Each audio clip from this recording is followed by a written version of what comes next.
in front of me is Samsung Galaxy A20e, and today I would like to show you how you can manage all vibration settings on this device.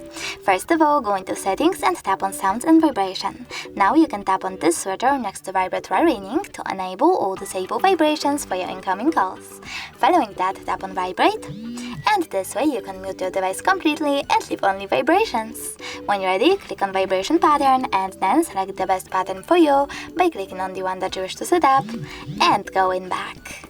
Thanks so much for watching. If you enjoyed this video, don't forget to leave a like, comment and subscribe.